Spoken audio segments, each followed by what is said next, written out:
pertanyaan terkait dengan RUU perampasan aset ya. Seperti kita ketahui bahwa Pak Presiden Prabowo Subianto sudah menegaskan meminta kepada DPR untuk segera membahas rancangan undang-undang ini. Dan seperti kita ketahui RUU ini kan sebenarnya sudah diajukan pada masa pemerintahan Pak Jokowi pada tahun 2023 yang lalu. Dan dalam surat Presiden juga sudah menunjuk pada waktu itu Menteri Menko Polhukam Pak Mahfud dan Menteri Pak Yasona Lauli, Menkumham pada waktu itu, dan satu lagi menteri saya lupa ya, untuk mewakili Presiden membahas RUU ini. Hanya kan sampai sekarang RUU itu belum dibahas oleh DPR. Dan karena itu Pak Prabowo menegaskan juga kepada Pak Ibu Puan Maharani supaya DPR segera mengambil langkah membahas RUU ini.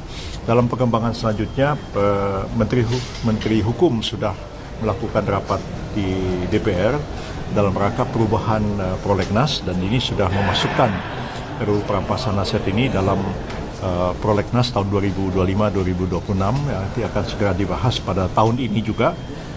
Mudah-mudahan pada tahun yang akan datang ini sudah bisa diselesaikan.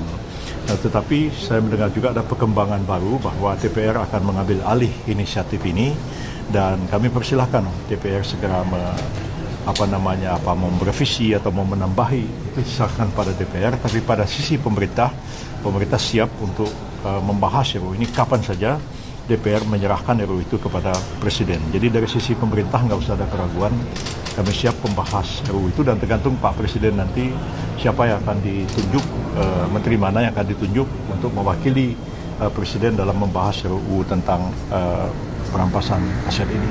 Kalau soal tim investigasi independen untuk korban yang meninggal itu akan dibentuk nggak? Sampai hari ini kita menyerahkan kepada lembaga-lembaga yang sudah ada, ya.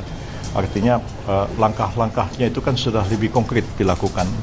Jadi sementara ini pemerintah mendorong supaya polisi bekerja, kemudian Komnas HAM juga bekerja, lembaga-lembaga pelindungan saksi dan korban juga bekerja, dan kita memastikan di lapangan bahwa langkah-langkah hukum telah dilakukan dan on the track, sesuai dengan hukum dan sesuai dengan ketentuan HAM.